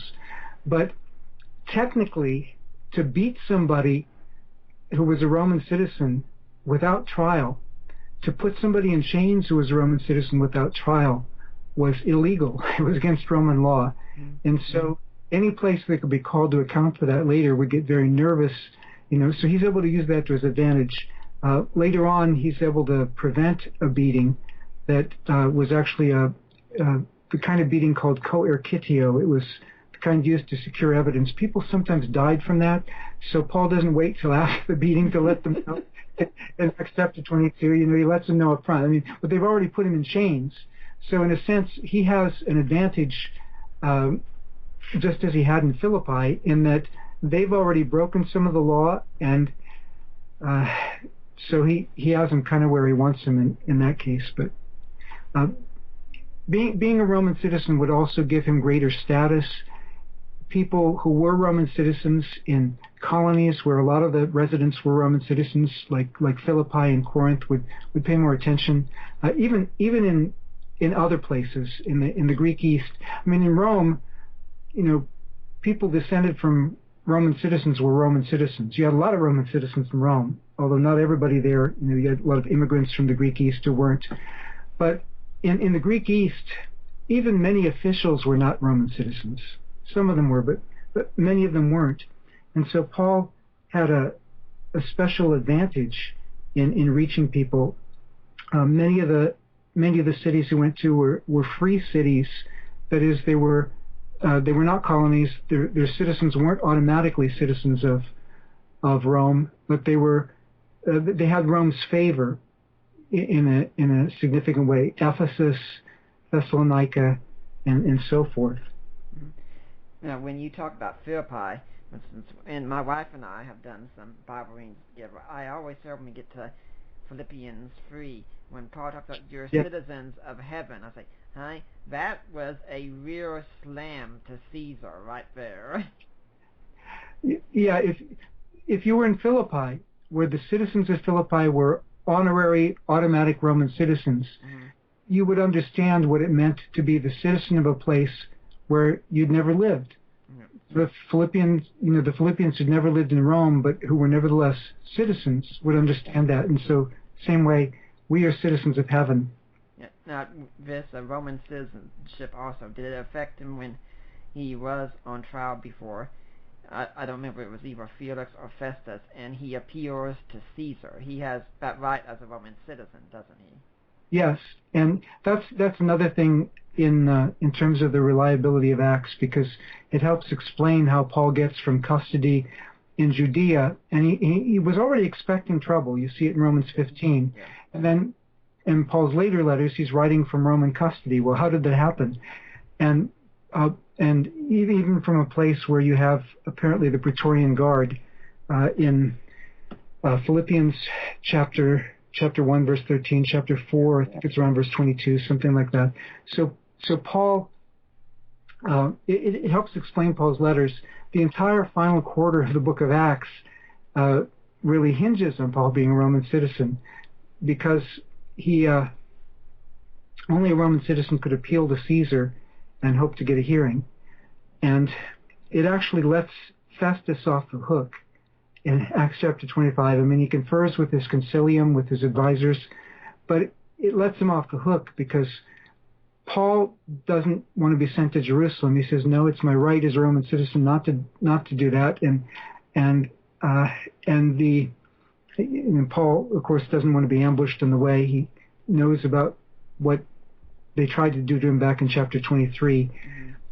And in the case of Festus, it lets him off the hook because he's getting local pressure to have Paul tried in Jerusalem. And this way he can say, look, it's out of my hands. I mean, who am I to stop an appeal to Caesar? That would be an insult to the emperor. So, then he gets Agrippa and Bernice to sign off on it, and Paul's sent on his way. You know, I'd like to say something for the benefit of those hearing here to kind of lift up Dr. Keener a little bit more, that when he's sitting here and he's giving all these references from Scripture for the chapter and verse precisely, I don't see an open Bible in front of him, and I don't see him typing anything out. I mean, I don't see everything, but I see him on camera here, so this is a whole lot of memory work that we have built in here, and I just find it very impressive. Thanks. Actually, if I were going from what I had written, I could give you I could give you a whole lot more details point by point in terms of the reliability, but I'm just going from memory, and I am an absent-minded professor, so there's a whole lot more detail in the book, obviously. Obviously. Now, one other historical connection in the book of Acts I think worth talking about is one that we think is quite likely what Suetonius refers to. And that's in Acts 18 when Priscilla and Aquila show up because all the Jews have been expelled from Rome, and then Suetonius tells us that they've all been expelled because of riots due to a certain Chrestus. Yes. Do you see this as a connection? Oh, yes. Yeah, in fact, I wrote an article for a forthcoming volume, Brill volume on ancient history on this. Suetonius, I think it's Claudius 25:4, something like that. Anyway, Suetonius talks about, and he's apparently depending on an earlier source, he's talking about the Jewish community being expelled by Claudius because of the riots instigated in connection with one Chrestus. Chrestus was a common slave name, and it's understandable that a Gentile would mix up the names, and it may have come to Suetonius in this garbled form, because elsewhere he does speak of Christians. He knows the right way to spell it. But even in the even other writers in the 2nd century often mixed up Christus and Chrestus because, they didn't. I understand, but church fathers had a lot of laughs about that. Yeah, yeah. The Chrestus was a common slave name and meant kindness or something like that, whereas Christus, they didn't know what anointed one meant. I mean, that's a Greek term meaning anointed one. Anointed one made sense in a Jewish context where they anointed kings and so on. But the Jewish community being expelled, now that had happened under Tiberius, a generation earlier. under Claudius, we don't know if actually the entire Jewish community left. It's very unlikely. Sometimes emperors would expel a certain group, and some people would just lie low until the emperor died. This edict was probably passed in the year 49, and when Claudius died in the year 54, it was automatically repealed, and that's why Paul, writing after 54, when he writes his letter to the Romans, he can send greetings to Aquila and Priscilla, whom he earlier met. They had to leave Italy because of Claudius's edict. Well, now they've been able to come back, and they're in Rome. So a lot of things fit together. You have a later writer who speaks of disturbances with the Jewish community under Claudius. It may be in the year 41, which may just prefigure what he does in 49. But the earliest sources are Suetonius and Luke, and you can see why Luke would leave out the cause of the riots.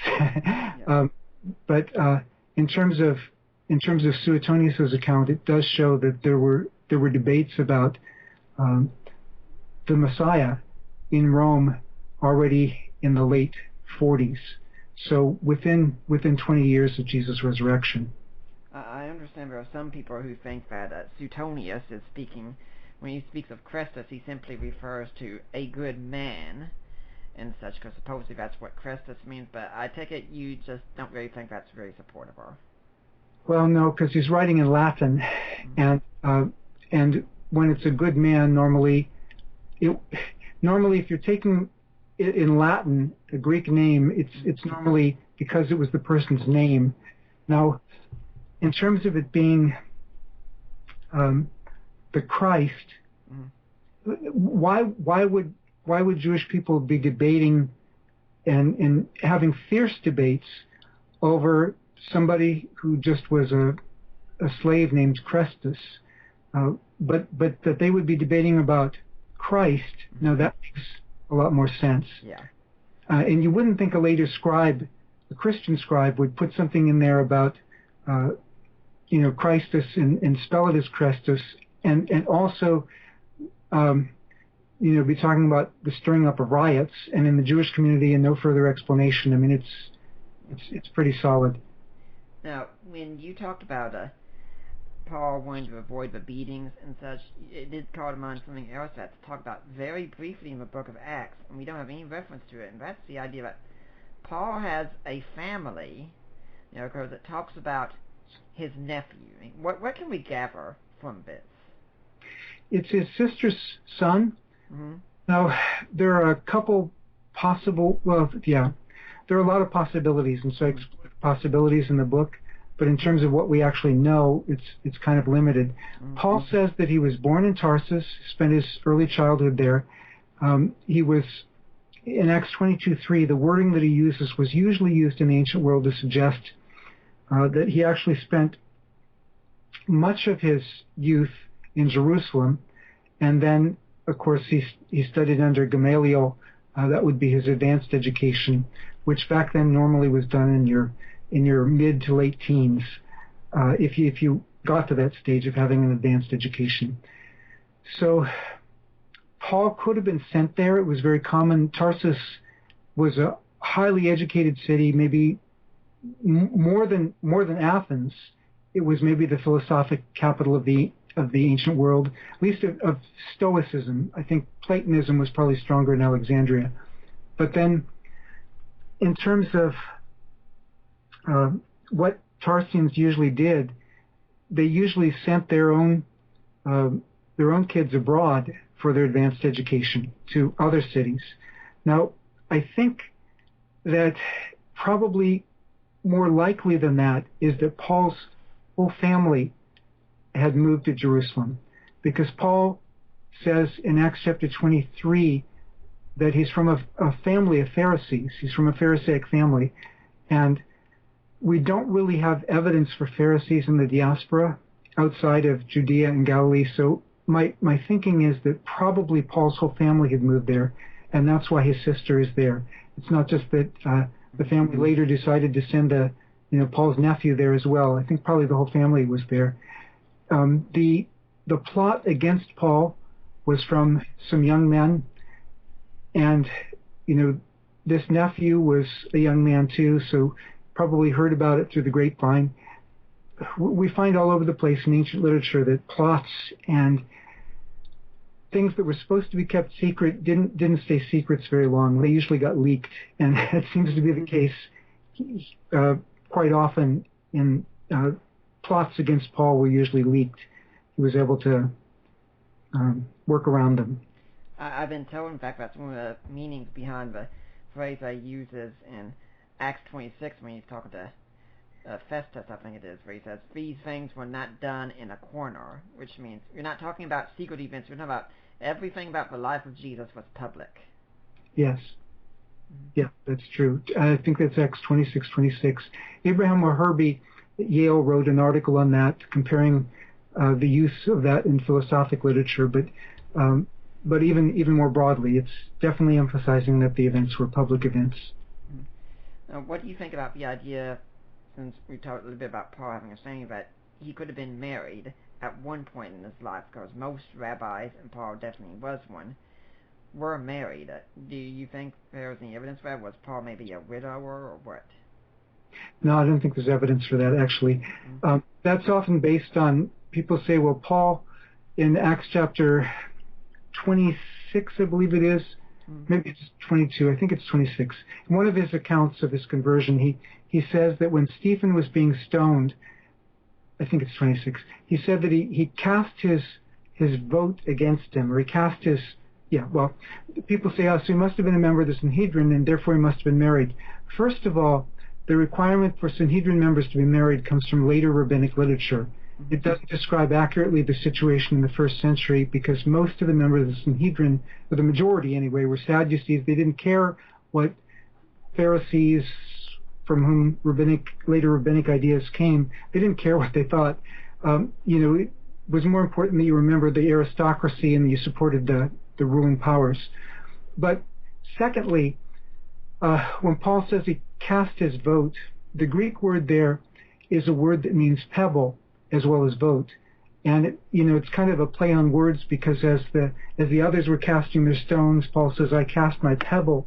But it was commonly used. People would often speak of casting your vote in a figurative sense. It just means that Paul approved of what they were doing, which is something that Acts says earlier. It doesn't mean that he was a member of the Sanhedrin. He was actually too young for that. Even among the aristocrats, you wouldn't get somebody that young being a member of the Sanhedrin. Acts 7:58 is clear that he's still a young man when this is going on. He was advancing among his peers, Galatians 1 tells us, so it's not surprising that in Acts chapter 9 he has access to the high priest, but that's only because he was advancing among his peers. Otherwise, somebody that young probably wouldn't have even had access to the high priest. Now, when you talked about Stephen just now, that would be another interesting thing to talk about, because a lot of people think Stephen gets a lot of things wrong also in his Acts speech when he looks over the history. And then I've heard a theory that maybe Stephen is actually going by the Samaritan Pentateuch, and Stephen was a Samaritan. What's your thinking on Stephen? Well, sometimes the Samaritan Pentateuch actually shows us that there were different readings of the Hebrew text, such as we have behind certain passages in the Septuagint. So mostly, though, I think Stephen is working from the Septuagint. He's a diaspora Jew. He's a Hellenist. We heard about that in Acts chapter 6, where it introduces him.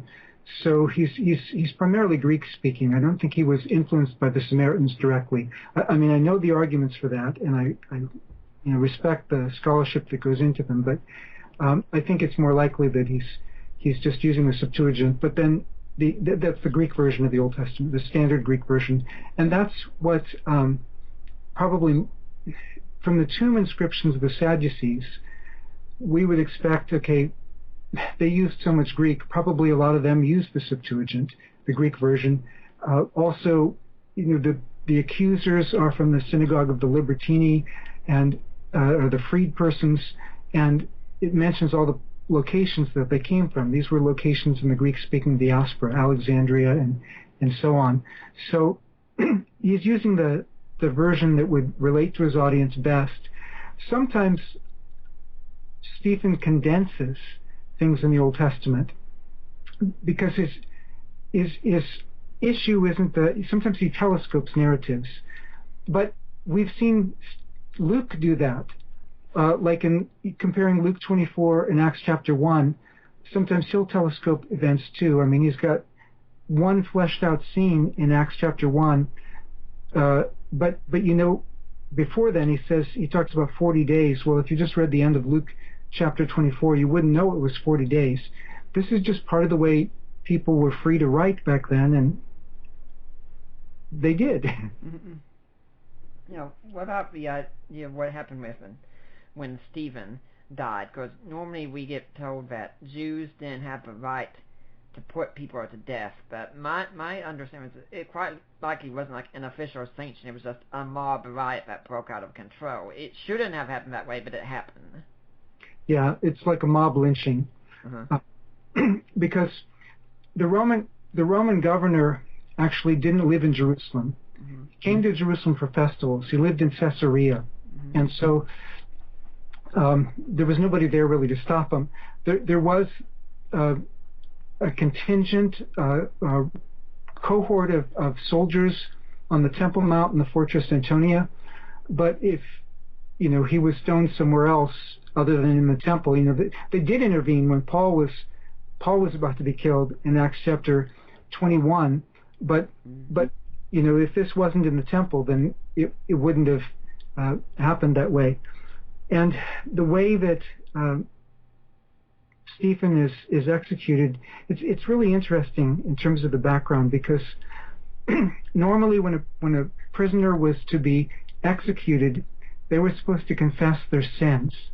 But Stephen, instead of confessing his sins, he confesses theirs. And also normally when they were stoning people, before you would execute somebody, and this was actually in Roman cultures as well as Judean culture, but they would strip the person naked, and then they would execute them. But it doesn't mention them stripping Stephen, although they may well have done so. The only thing Luke mentions is them stripping themselves. Now, Greeks didn't mind doing that when they were involved in some strenuous activity, but the fact that the false witnesses stripped themselves could send a message to Luke's audience, who's really the guilty party here? And even when Stephen looks up into heaven and sees the Son of Man standing at the right hand of God, well, why is he standing? When everything else suggests an allusion to Psalm 110, verse 1, the Lord sits at the right hand of my Lord. Why is he standing? Well, a judge would normally stand to render a verdict. Witnesses would normally stand to give their testimony. And so here it seems like Jesus is standing on behalf of Stephen, and we know that the ones who are really guilty, the ones who are really on trial, are the ones who are executing him. Well, I'd like to ask you also, going back even further beginning, one thing that people bring up is that in Acts 1 you have 120 people in the upper room, but in 1 Corinthians you have an appearance to 500 people, where what happened to all these people? There was 500 of them, while there were only 120 supposedly at the start of the Christian movement. Well, we don't know. Does 1 Corinthians 15 talk about him appearing to all 500 in Jerusalem? It does appear more 500. It doesn't say where, really. Yeah, because probably a lot of the majority of his followers were Galileans, and after the Passover, the majority of them would have gone home. So even having 120 of his followers gathering together, and probably doesn't mean that. Well, maybe when Peter's speaking, they're all there, but they weren't all there always, all the time. Right. Those the remaining days of prayer before the day of Pentecost. Yeah. So what's the main, very briefly, what's the main message you think we should really get from the book of Acts and your research on it? I think of all the things that I learned from the book of Acts, the most profound and the most important for our lives, and this is not unique with me, but it really touched me deeply, is how often the outpouring of the Spirit in the book of Acts is associated with prayer. disciples are praying in Acts chapter 1, then you have the day of Pentecost. They're praying together in Acts chapter 4, then in verse 31, they're all filled with the Holy Spirit and spoke the word of God with boldness, and you have them sharing their goods again as they did in chapter 2. The apostles came and prayed for the Samaritans that they might receive the Holy Spirit in chapter 8, and so on. It's like it says in Luke 11:13. Jesus said, your Father, if you, being evil, good gifts to your children, how much more will your Heavenly Father give the Holy Spirit to those who ask Him? Matthew is more general, good gifts, but Luke focuses on the most important of good gifts, and that's the Holy Spirit. And, we want to see God pour out His Spirit. We want to see God do things that just are impossible for us to do. But God does do those things. And so I think the most important message is, in the Gospels we read about what Jesus did when He was on earth. But Acts tells us, okay, now that I've narrated what Jesus began to do and teach, I'm going to show you how the name of Jesus continues to work in the world, how the Holy Spirit continues to work, continues to proclaim Jesus to the world through the church. And for the church to be what God meant us to be, so that the world can see the life of Christ, can see the heart of God through us, we need the power of the Holy Spirit. And we can regularly be praying for God's Spirit to be at work among us. That is certainly an awesome point to make about the Book of Acts. I'm even right now that there are believers in China who say the Book of Acts is being lived out right here, right now. If anyone's interested, I'm on the Amazon page right now. You can buy the whole 4-volume set for $191.58. So if you have some pocket change, try CBD, Christian Book Distributors also. Okay. And it looks like if you want to, you could probably get them cheaper if you bought from our individual, but Dr. Keno is saying Christian Book Distributor, so go there too. Dr. Keno, do you have a blog or website where people can get in touch with you if they want to find out more?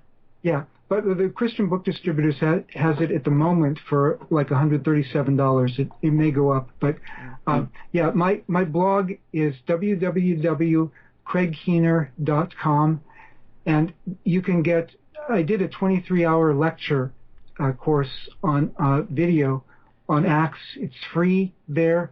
So are some of my. There's a number of things free there. So if you don't have money, but you do have access to the internet, you can go there and get stuff for free. And a number of videos are downloaded there. If you go into the archives, you can find a number of Bible studies as well. You say a 23-hour lecture. It wasn't all at once, was it? Oh, no. Yeah, the longest Bible study I ever taught was 14 hours. Wow. But I was younger back then. But yeah, I have a Matthew course and a Romans course there on video as well, and then some written things on Bible interpretation and so on that are free. Is there any final message you'd like to leave for the Deeper Waters audience today? Just God be with you. We live in a really amazing time. In the past century, the center of world Christianity has shifted from the West to the global South. In one century, some nations have gone from, like my wife's country was maybe 2% Christian a century ago. Now it's like 89% Christian, at least officially Christian. And the Lord is doing tremendous things. Miracles are taking place. Many persecutions are also taking place. We see things changing here. We live in a pivotal time. We really need the Lord, and we need His blessing more than we need anything else. So, we do all this work. We want it to be available to people, but even as we're doing the work, we need God's blessing, because He's the one for whom we do it, and He's the one that we pray will accomplish His purposes in our generation. Well, Dr. Keno, it has been astounding having you here. A boatload of information. There's plenty more to get. I hope we'll see you back here again sometime. Thanks so much. I'll look forward to it. This coming year, at least, I'll have Acts took me a long time to write, but I'll be having books come out a bit more regularly now, I hope. Well, I'd like to remind everyone that next week we're going to have Dr. Trimper Longman and Dr. John Walton together. We're going to be talking about how to read Job. Maybe we are misreading it. For now, I am Nick Peters, and I am signing off.